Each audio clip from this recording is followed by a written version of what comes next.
Bom dia, boa tarde, boa noite. Começando mais um episódio do Impacto na Encruzilhada, episódio número 110. Um setor que se move na escassez.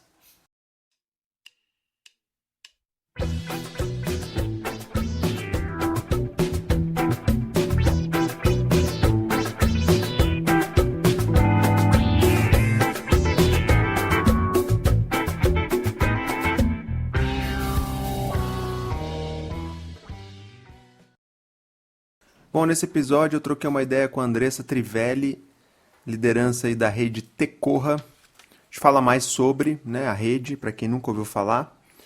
E a gente tratou um pouco dessa visão de ter uma certa compreensão no nosso setor de que é um setor da abundância versus da escassez, né? E eu também, acreditamos de que de fato o nosso setor de impacto social de forma ampla se move na escassez. Se a gente for olhar o orçamento de guerra e o orçamento do mundo corporativo para áreas que não são de impacto social, veremos ou choraremos as pitangas de que o que tem para a nossa área é trocado, é centavos.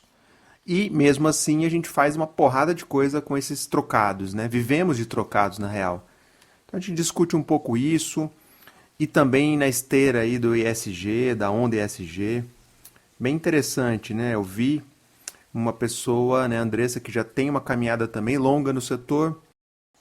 É bom também trocar uma ideia com quem vem da área de administração, que tem visões críticas sobre a maneira como ainda se ensina a administração no Brasil, Então, acho que foi um papo muito legal, adorei conversar com a Andressa e tem várias reflexões críticas aí ao longo do papo. Então, sem mais delongas, partiu para a conversa.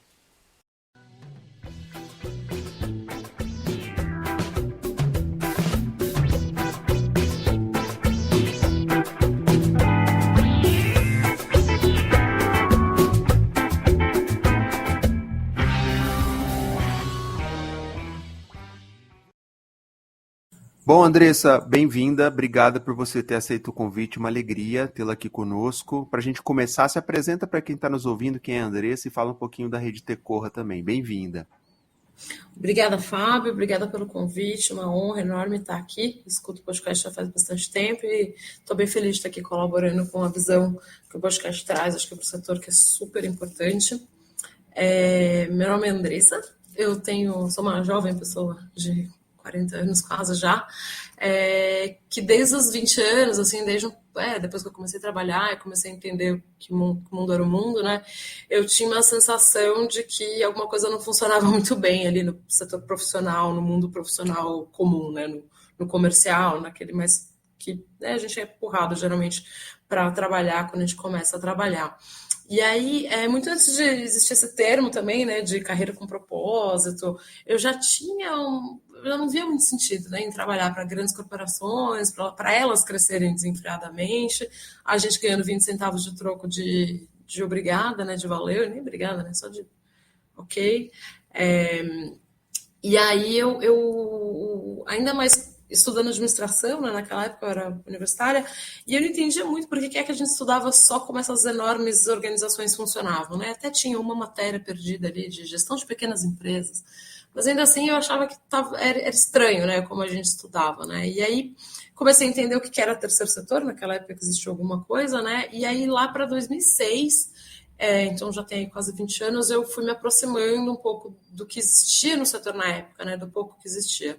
E aí em 2007, por coincidências malucas assim da vida, eu acabei me tornando sócia da Tecorra, hoje, que é a minha empresa, a Rede Tecorra, que na época tinha só meses de vida, ela nem existia, ela era recém-nascida, e naquela época, o que hoje se chama startup de impacto é o que a gente era, na verdade, em 2006, porque naquela época a gente, diferente do que é hoje, hoje a gente é uma consultoria que apoia a construção de estratégias e de modelos de gestão de projetos de impacto para várias organizações, Mas naquela época a gente tinha uma loja virtual.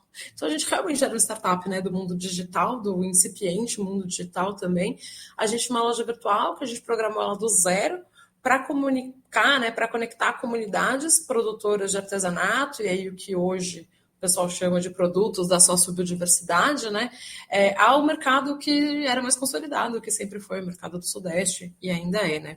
Então a gente tinha esse delírio que a gente falava brincando, que a gente queria ser o submarino dos produtos comunitários, para você ver como era muito antigo. A nosso sonho já, né, era o submarino, que era referência de mercado digital, de e-commerce e tudo mais, né.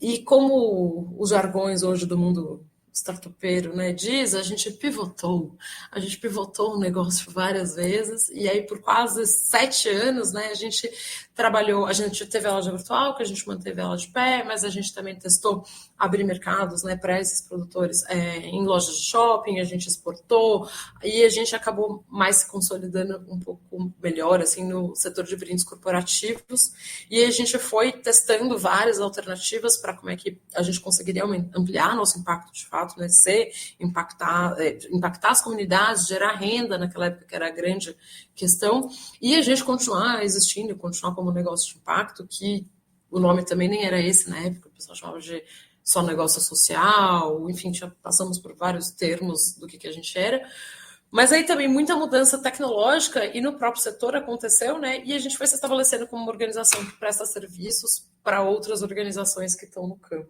né. Então, formada em administração, mestre em administração, toda a parte acadêmica da minha vida sempre no campo da administração de empresas, mas ainda assim o meu incômodo sempre foi do porquê que é que a gente não estuda e a gente não se aprofunda na gestão das organizações que não são grandes corporações, né? E aí hoje é o que a gente acaba fazendo, é pensar sobre, é conseguir rodar melhor, ou tentar ajudar, né, rodar melhor, tem um artesão em pensar como é que a gente consegue aplicar melhor e de jeitos mais inteligentes, né, o recurso que está destinado aí para impacto, para investimento social privado, enfim, tentar pensar como é que a gente consegue usar esse dinheiro que já está alocado, pensado, budgetizado, enfim, o nome que a gente quiser dar bonito para isso. Então, esse que é meu tesão hoje em dia, e essa sou eu, aí, minha trajetória no campo. Pô, que bacana, hein? Deu muitas voltas, é legal poder compartilhar isso com quem está ouvindo a gente.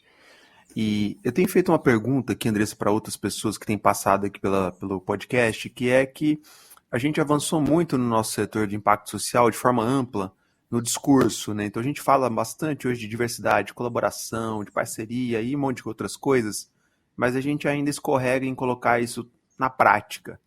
Você que tem essa caminhada aí mais longa no setor, por que você acha que a gente ainda escorrega na prática disso? Fábio, eu tenho uma sensação, quer dizer, não é uma sensação, né? Pensando economicamente, é isso que acontece, né? O setor, ele funciona com a rebarba da economia, né? É aquilo que sobra um pouco, né, da economia tradicional, ela vem para o campo, né? Então, apesar de ter, né, os estudos que mostram que o volume de recurso que circula no campo é grande e tudo mais, a gente não é o core work, né, de empresa nenhuma, de organização nenhuma, de setor privado nenhum. Né? Na melhor das hipóteses, a gente é o co-work do setor público, a gente é terceirizado do público, muitas vezes somos mesmo, né? Mas a gente não é co-worker de nada, então a gente não produz a riqueza, né? Isso olhando numa perspectiva bem econômica mesmo, a gente não produz a riqueza. Então, a minha sensação, né, e aí eu falo isso de uma sensação de quem circula tanto no corporativo, porque eu tenho muito cliente lá, porque eu estudei com toda essa galera do corporativo, porque eu convivo, né, indo e vindo, né, a gente é movido na escassez, né, a gente é movido por escassez, né, por mais que se pareça que exista bastante dinheiro envolvido no setor, a gente é movido na escassez, com essa sensação de que o tempo todo vai acabar, de que o tempo todo não vai ter dinheiro suficiente para fazer tudo que deveria fazer, e porque a urgência social e ambiental ela é muito ampla mesmo, né? Ela é muito eterna, né? Então todo o dinheiro que for colocado aqui sempre vai dar essa sensação de falta, né? E não é só uma sensação, né, Fábio? Eu acho que você pode concordar comigo que quando a gente vê que salários do setor são menores, por exemplo, ou essencialmente menores do que do campo corporativo, a gente trabalha com menos mesmo do que o setor corporativo. Quando a gente vê diferenças de orçamento, por exemplo, em eventos, assim, né, quando você fala quanto a gente consegue fazer, a gente no setor do campo de impacto, né, geralmente para fazer um evento, quanto a gente usa de dinheiro e quanto uma empresa usa para fazer um evento de proporções bem parecidas, né? A gente vê que a gente atua com muito menos dinheiro mesmo do que lá. E aí minha sensação, e aí uma sensação mesmo, tentando responder um pouco da tua pergunta, é que colaboração, solidariedade, parceria, é muito difícil prosperar em volume, assim, né? Prosperar de verdade quando tem uma sensação de escassez eterna ou quando tem uma realidade de escassez eterna, né? Pode ser, eu estou dizendo que pode ser a sensação ou a realidade, não cheguei a nenhuma conclusão, dado que eu não sou muito expert no assunto, mas a minha sensação, e escutando, por exemplo, muito do que está em voga aí no campo, a gente falando de saúde mental de todo mundo que trabalha no campo, é muito difícil você conseguir realmente executar tudo isso quando a gente está sempre no limite, né? Tentando sobreviver, tentando viver, tentando pagar os próprios salários, tentando conseguir fazer suas próprias políticas, né, internas dentro das organizações. Eu acho que deve ter muitas outras explicações para a sua pergunta, mas hoje, assim, o que me bate muito é isso. A gente está sempre correndo atrás do rabo para sobreviver, né? Essa falta de dinheiro institucional eterna, e fica nisso. É muito difícil, de fato, pensar em parceria, colaboração, solidariedade e tudo mais, se não tem segurança para fazer o que a gente tem que fazer, né? Acho que é um pouco por aí. Você abusou de mim, me chamou de feio, que eu não sou legal, ó pena de mim, senti essa rejeição, você não tem coração. Bacana, não, eu concordo com você. E quando a gente olha o orçamento, por exemplo, de guerra, né, que é gasto no mundo, Uhum. a gente nem é trocado, a gente sei lá o que é, um grãozinho, né? Então, É isso. A gente está sempre na rebarbinha, né? O setor, ele não é rico, ele não vai prosperar, como a gente, né, fica olhando para o setor de guerra, setor bancário, setor, enfim, varejista. É muito maluco, né? Quando a gente acha que a gente conseguiu vender um projeto enorme, ou quando a gente alguma organização, quando ela consegue captar milhões, assim, a gente fala, gente, a gente fica tão feliz com isso, mas ainda é muito pouco perto do que rege o mundo, né? E aí fica difícil ser colaborativo, pensar no outro, quando a gente está com dificuldade para parar de pé, né?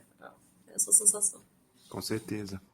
E, bom, na tua trajetória, você destacou aí, né, o fato de vocês serem uma startup de impacto, uma consultoria, desde bastante tempo já, mas você já passou pelo governo, já trilhou vários setores, e hoje você tem se falado muito de que a saída, entre aspas, é a gente atuar multissetorial, né, com vários setores e tal, e não apostar as fichas num único setor como sendo a solução da lavoura. Mas, por outro lado, a gente tem visto o setor privado, né, o mercado, ganhando um protagonismo muito grande no nosso setor. Como é que você enxerga esse paradoxo? Eu acho que existe conflito de agenda muito, muito sério, né, quando a gente está falando disso, né?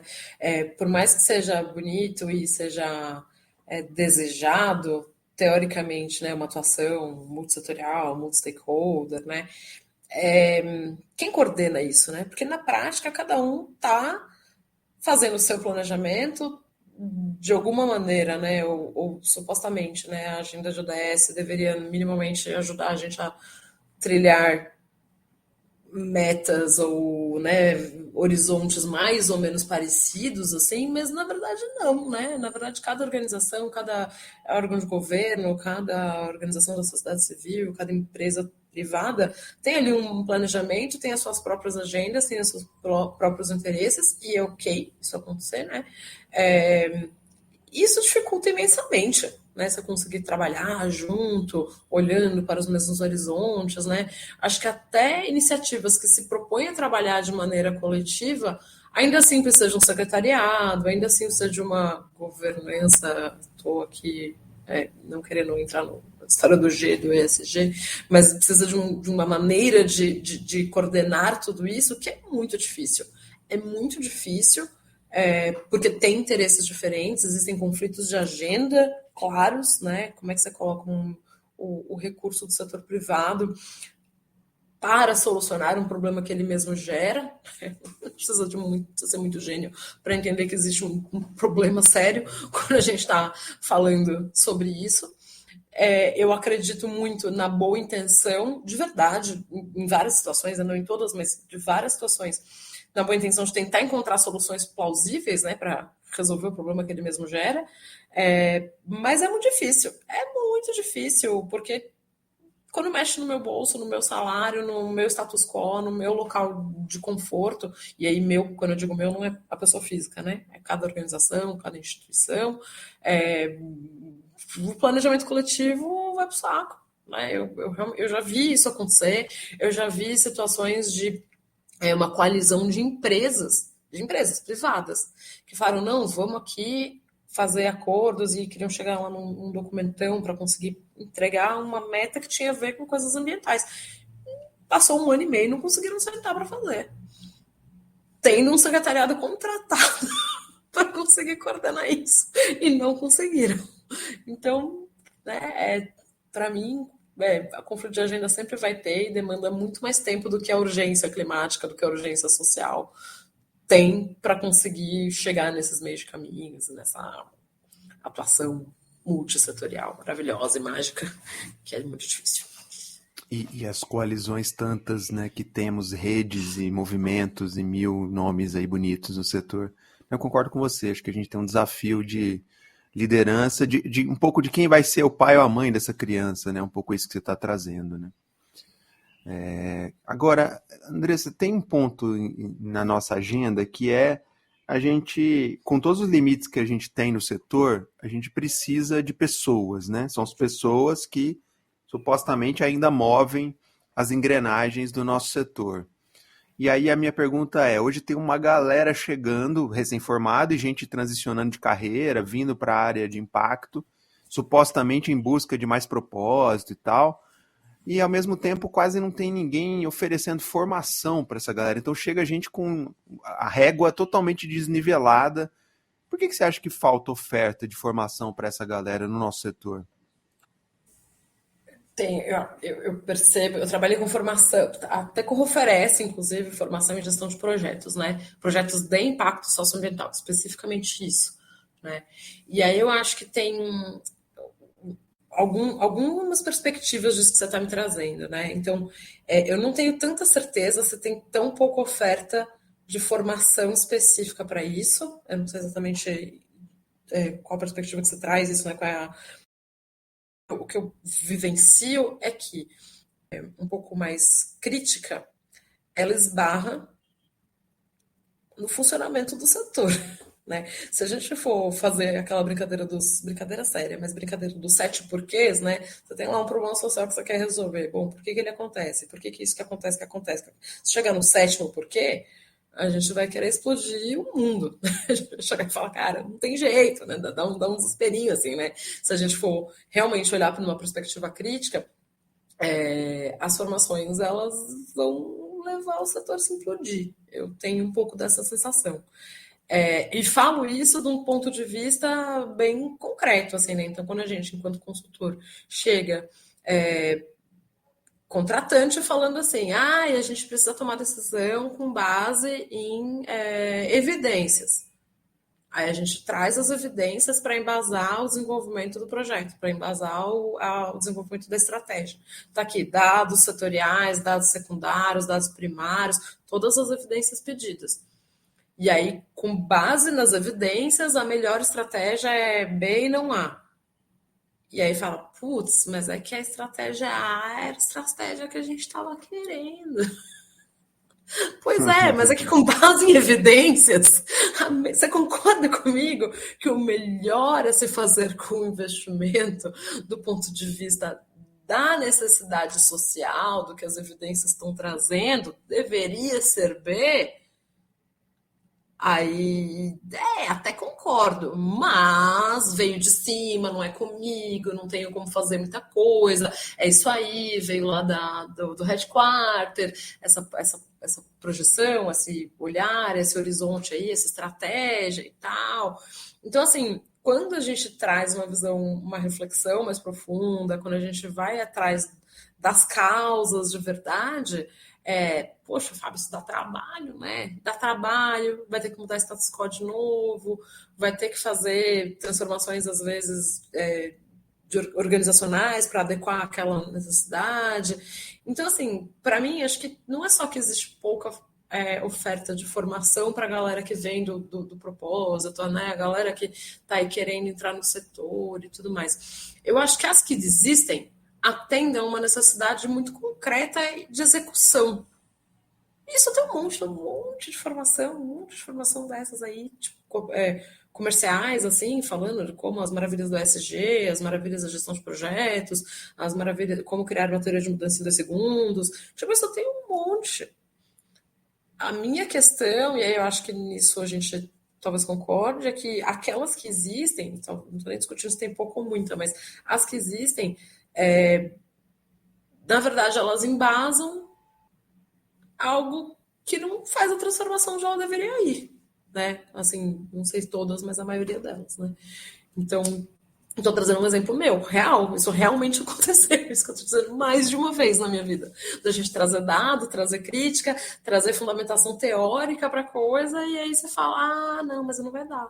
Não é assim que a gente quer, vamos continuar caminhando pelo outro lado mesmo. Não tem como achar uns dados que justificam desse outro lado aqui? No final, a formação ela gira em torno de quem pode pagar a conta, né? É o De quem mercado. pode pagar a conta e da execução, e muito mais no nível de execução. A minha sensação é essa, sabe? Que quando a gente para refletir, né? Quando a gente vai falar de teoria de mudança, coisa muito simples, né? Que eu estou falando de construção de marco lógico, né? Eu tenho os recursos para fazer as ações vão entregar resultados, os resultados vão entregar objetivos, os objetivos vão gerar o impacto que a gente está imaginando. Minha sensação é que a maioria das formações param ali no máximo no resultado. Porque se a gente tiver que discutir demais qual é o objetivo, ou se a gente tiver que aprofundar e de fato, e não precisa pensar muito, né, Fábio? Acho que você deve concordar comigo que algumas coisas são muito óbvias, né? Mas se a gente colocar em xeque motivos pelos quais a gente está querendo aquele objetivo, ou qual é o motivo que a gente está querendo chegar naquele impacto, muitas vezes a gente desmantela a organização que está financiando também. Então, é isso que eu sinto, é que as formações que existem não chegam no cerne da questão da gestão. E aí eu concordo contigo, tem um monte de gente que entra no setor de paraquedas, continua operando no paradigma comercial, chega atropelando o setor, né, de impacto, dizendo que quem está aqui não é profissional, não sabe fazer, não tem gestão, né, aquele monte de coisa que eu já ouvi muitas vezes na minha vida. E isso não vai ser transformado assim tão simples, né? Quando o pessoal fala que a galera de campo, né, pessoal de base comunitária, né, pessoal de organização que está realmente fazendo a transformação concreta, né, esse pessoal não sabe de gestão, não sabe gerir, ou precisa de capacitação para gestão, sabe? Às vezes eu falo, cara, vai conversar com a merendeira daquela organização e pergunta para elas como que ela faz com o orçamento que ela tem para dar merenda para tanta criança. Quem não tem gestão, sabe? Eu sempre me pergunto isso. Quem não tem gestão? Então, não acho que é esse o ponto que falta, né, no campo. Acho que falta mesmo crítica e compreensão de como as coisas de fato funcionam. E dos porquês, né? É necessário mudar algumas coisas. Minha vida desde pequeno foi humilhado. Quando eu chegava nas gatinhas não era considerado. Só porque eu era magrinho, cara de marginal. Agora que eu estou na mídia, sou um cara legal. Não, fantástico, eu concordo com você. E aí acho que a pergunta talvez seria, então, por que temos tão pouca oferta de formação crítica no nosso setor? Você se arriscaria? Não tem quem paga, né? Fábio, outro dia eu estava escutando um colega amigo, né? Ele estava trabalhando e aí estava falando que o fornecedor dele ia fornecer para a equipe dele uma formação. Imagina que o fornecedor dele ia ofertar uma formação para a equipe dele, que não é da mesma empresa, só para essa equipe da empresa dele poder vender melhor o produto do fornecedor. Quando na sua vida, do setor de impacto, a empresa que você trabalha, o local onde você trabalha te pagou uma formação. Quanto que um terceiro te pagou uma formação para você fazer o seu trabalho melhor. Eu não me lembro na minha vida quando que institucionalmente eu recebi, trabalhando no setor de impacto, eu não trabalhei só na Tecorra, né? Eu já fui assessora, colaboradora de outras organizações também. Nunca eu recebi uma formação para fazer o meu trabalho melhor, pago pela própria organização. Isso é muito raro. É muito raro. E muito raro porque não tem recurso destinado para isso. Né? A gente não orça porque a gente acha que não vai ter quem pague. Vai ser mais difícil captar se a gente inflar o orçamento da organização, e aí inflar o orçamento da organização significa colocar, sei lá, 30 mil reais a mais, 40 mil reais para fazer uma formação com a equipe inteira. Fica com medo de não conseguir captar, porque vive no modelo da escassez, porque estamos, de fato, na escassez. Não tem quem pague. Quando consegue um orçamentinho, tem lá 8 mil reais, 4 mil reais. Cara, como é que você faz uma formação crítica? Né? Eu aqui como consultora, né? Não dá tempo, não tem dinheiro, não tem para 50 pessoas para entender aí qual é o mecanismo de causalidade que gera determinada coisa. 3 horas, 4 horas, 5 horas, como você vai fazer isso? Né? Então precisa ter longo e não vai mudar instantaneamente, né, a percepção das pessoas. Não é que você vai fazer um workshop de 3 horas que vai mudar a concepção e o entendimento dessa pessoa, né? Eu tenho uma crise comigo mesma, enquanto facilitadora, muitas vezes, né? Quando a gente chega ali no momento de tentar explicar o que é causalidade, de conseguir, né, para ajudar a desenhar os projetos melhor e tudo mais, eu sempre empaco em causalidades que quando o pessoal começa a fazer os exercícios, né, de workshop e vem pra gente, vem de um jeito que eu falo, gente, mas essa causalidade não faz sentido, isso aqui não é a causa disso, não é o efeito. Eu entrei nessa pira há alguns anos, já entrei nessa pira. E eu fui estudar como é que causa e efeito acontece, né? E aí isso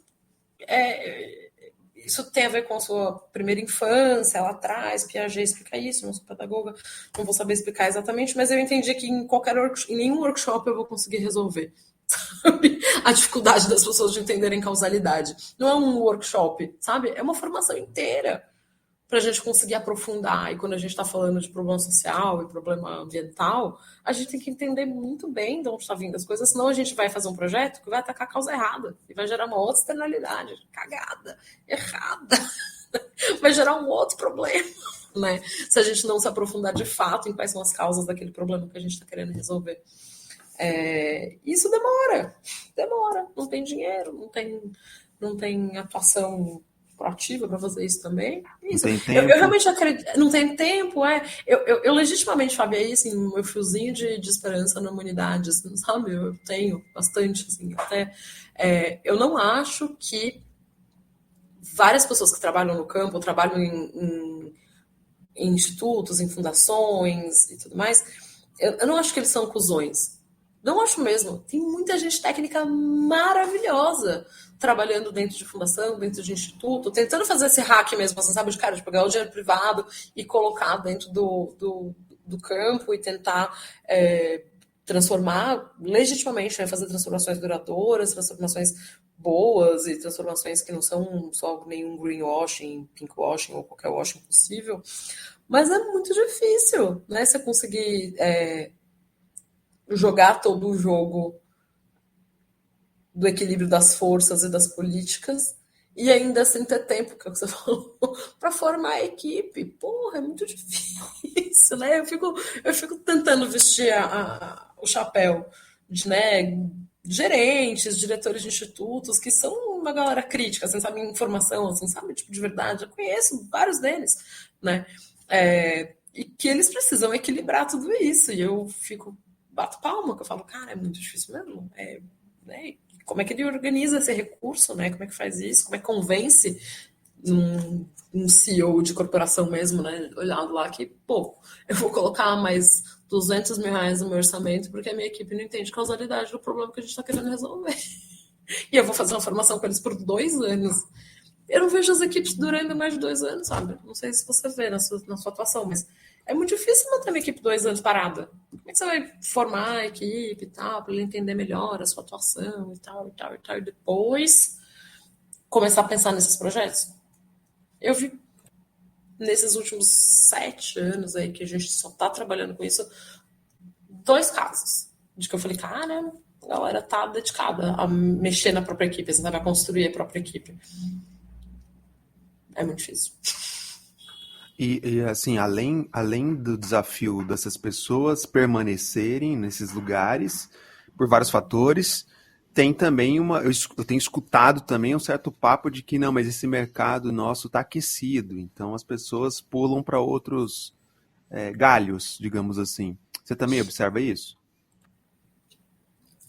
Eu vejo o mercado aquecido quando a gente está falando de crédito de carbono, vejo o mercado aquecido quando a gente está falando de energia solar, energia eólica, energias, né? Lugares onde claramente a gente consegue fazer negócio e é muito fácil calcular o social ROI, né? Tipo, o environmental ROI, sei lá qual o ROI deles, né? Nesses lugares eu vejo realmente bastante aquecimento. Agora, trabalhar com fome? Onde que está aquecido isso? Eu não vejo, assim, honestamente. Eu vi algumas notícias, umas épocas aí rodando em revista de grande circulação, falando que as empresas estão com vagas de até 15 mil reais CLT para profissionais do campo que, né, enfim, eu não vejo, tá? Essas vagas pulando por aí, fazendo isso, eu não vejo. Vejo sim, crédito de carbono e energias supostamente limpas, né? Isso eu vejo. Fora isso, eu não vejo. Não. Se alguém vê, avisa aí, porque tem uma galera que quer. Um monte de gente do setor, inclusive, gostaria muito de trabalhar, ganhar 15 mil reais, 20 mil reais CLT. Inclusive, é engraçado de falar isso, mas é uma. Falar que é CLT é algo que, para quem trabalha no setor há muitos anos, nossa, uau, é CLT a vaga, podia ser para 6 mil reais, assim, 3 mil reais. Sendo CLT, não importa quando precisava ser 20, né? Podia ser qualquer valor. Sendo CLT, para muita gente do campo, já é, uau, luxo, né? Essa CLT. Um direito que virou privilégio, né? Que virou privilégio, exato. Agora que eu estou na mídia, sou um cara legal. Um cara legal.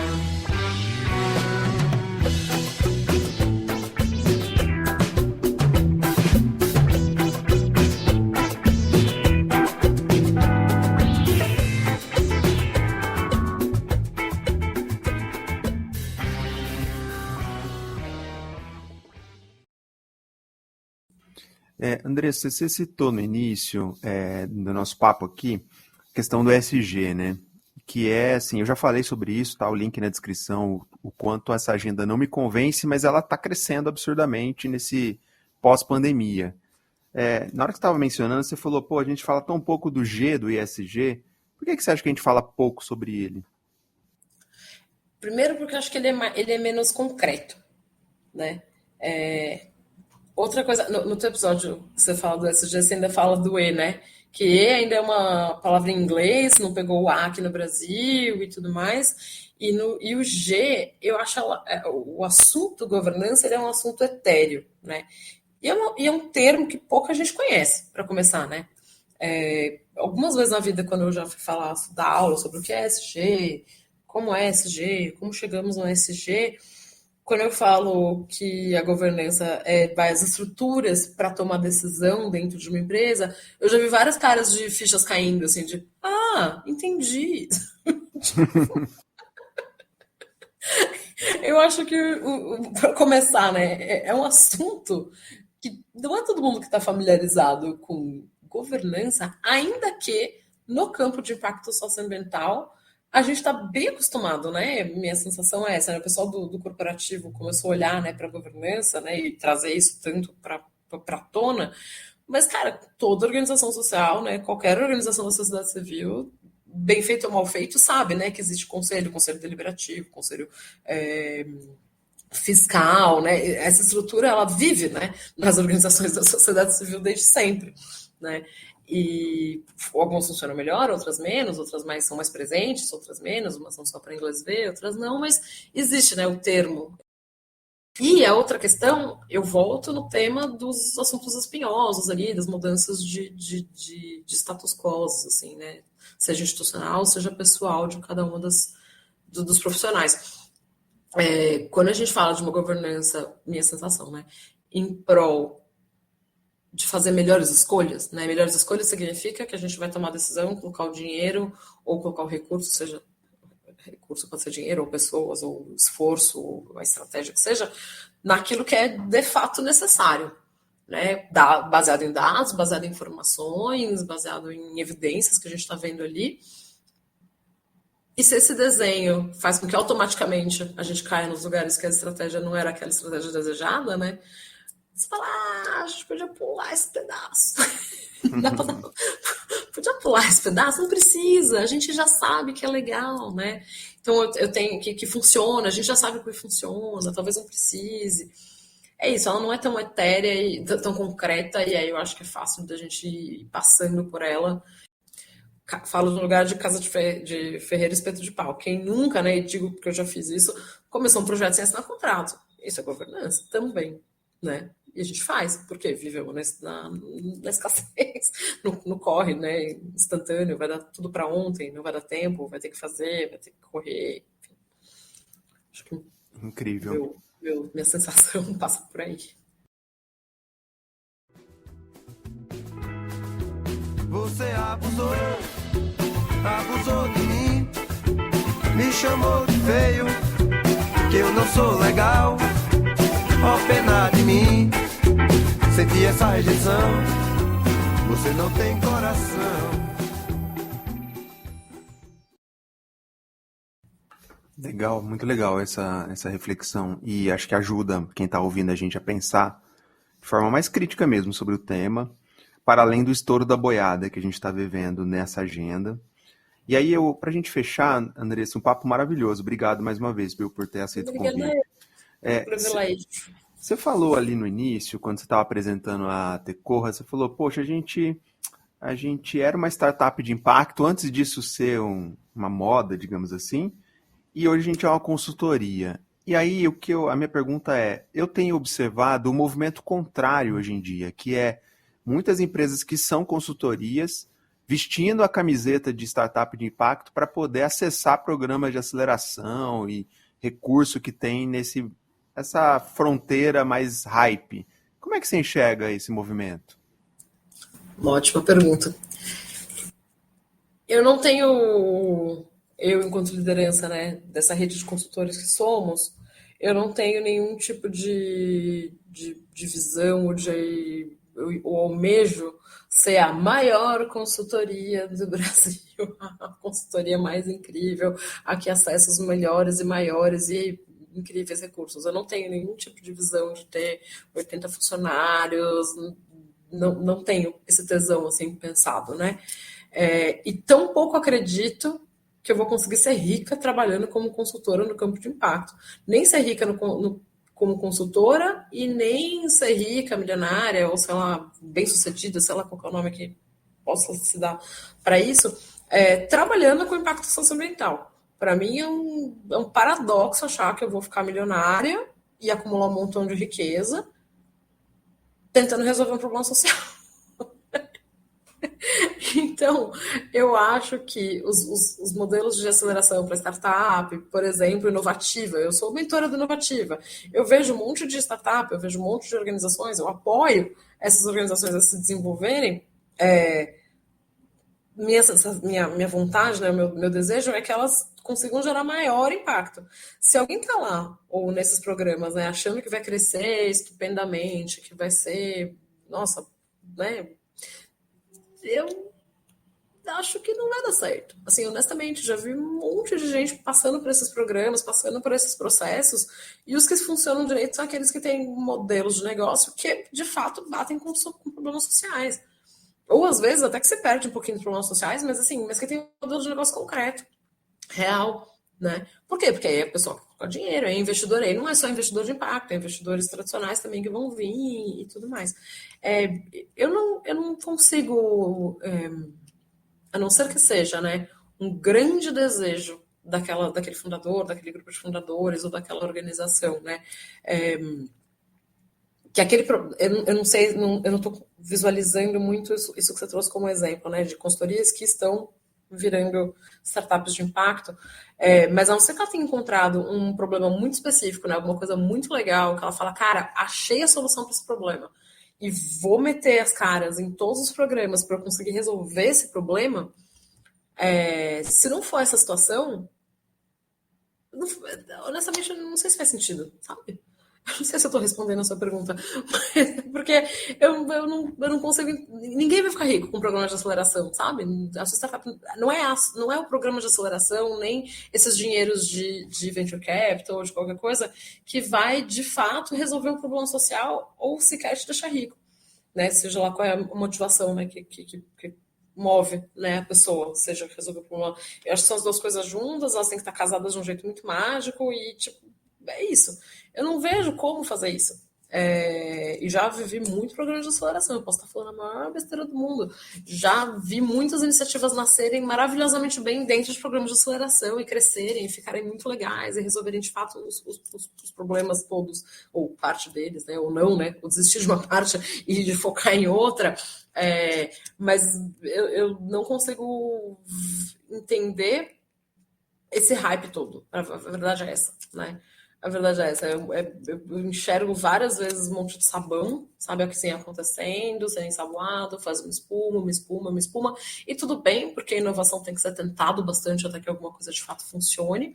Mas eu não tenho esse ímpeto, assim, sabe? Caraca, uau, vai resolver todos os problemas do mundo. Não vejo isso. Então, eu acho que seguir naquilo que funciona, né? A gente, inclusive, vai lançar, estava montando isso mais cedo,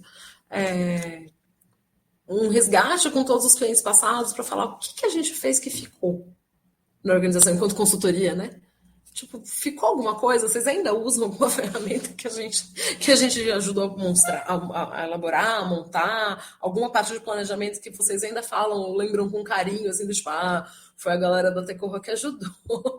A gente, inclusive, vai fazer isso em breve, em algumas semanas. Assim. Que legal. Tá pensando em fazer isso, porque é isso, né? O que a gente faz é ajudar o outro a ser um pouquinho melhor, né? Usar o dinheiro dele um pouco melhor e tal, mas não é a programa de aceleração que vai deixar ninguém rico, nem vai resolver todos os problemas sociais, assim, ou ambientais que seja, né? Tipo...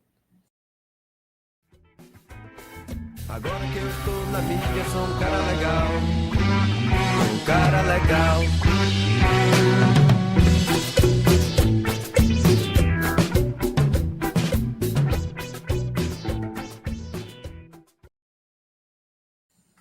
Muito bom, né? E realmente, talvez a pergunta não tenha uma resposta, né? A gente está refletindo juntos aqui, faz sentido bastante o que você está trazendo. E, Andressa, para a gente fechar, um espaço aqui para você fazer o seu merchan, divulgar o trabalho que vocês estão fazendo. Obrigada pelo espaço de merchan, um merchan super qualificado, nichado, maravilhoso, né? Mas eu acho que o que dá para fazer de merchan, assim, que eu gostaria de fazer, é que eu, enquanto liderança, né, dessa organização, eu nunca parei quieta num canto só, né?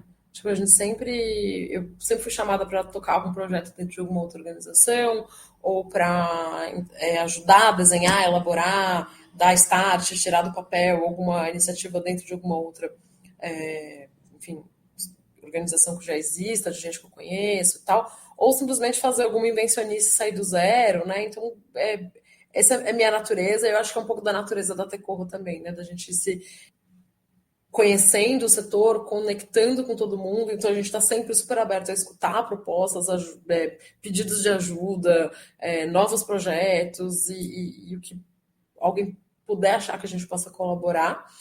E um merchan específico é que, além de fazer as consultorias que a gente tem feito, a gente está bem dedicado a experimentar e divulgar experimentos aí nesse campo de inteligência artificial, mas olhando para aquilo que o setor pode fazer, né? O que o setor pode se beneficiar e o que dá para melhorar a vida do desenvolvimento institucional das organizações sociais, por exemplo, o que é possível, né? Então, eu e o Cássio Aoki, a gente lançou recentemente o canal Sabiá, que é um canal onde a gente está postando umas invencionistas mesmo e chamando algumas pessoas para produzir conteúdo sobre isso. Então, quem estiver ouvindo e tiver afim, fala com a gente. O Fábio também, se já tiver, imagino que você já deva estar também pensando sobre esse assunto, que também é hype, né, e tudo mais. Mas eu acho que, para além do hype, tem bastante coisa com relação à gestão das organizações que a gente consegue olhar pensando em tanto tecnologia quanto IA. Então, a gente tem eu e o Cássio, a gente tem viajado bastante um pouco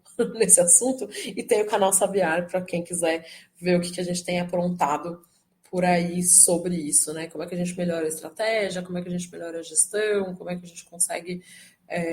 E sem respostas ainda também, né? Testando. De fato, a gente está com uma cara bem de teste, né? Testa aqui, posta um vídeo ali, coloca um texto ali contando como é que a gente chegou em tal coisa, usando 1000 ferramentas que já aparecem, e um pouco nesse lugar assim, de testar mesmo e entendendo essas mudanças do setor, que eu acho que é uma característica bem forte de toda a história da Tecorra. Isso. Que Obrigada maravilha. pelo espaço. Não, eu que agradeço. Acho que o papo foi incrível e para quem está ouvindo a gente, todos os links na descrição aí. E o Cássio já passou aqui com a gente, episódio 104. Então, há poucas semanas atrás, até ouvi eles esses dias. Com o pessoal da Comoa, né? Da pesquisa. Exatamente. Andressa, obrigado, viu? Adorei. Que a gente possa fazer mais conversas críticas como essa. Obrigadão. Muito obrigada, Fábio.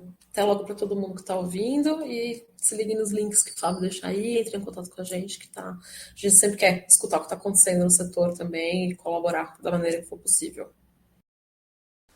Bom, e antes de você sair correndo aí do episódio e encerrar, quero deixar a minha dica de podcast. Toda semana eu vou indicar, tá? Ao final de cada episódio, eu vou indicar um outro episódio, seja aqui da casa, seja de qualquer outro parceiro ou não, mas que tenha a ver com o nosso tema, com o nosso setor, né, de impacto social.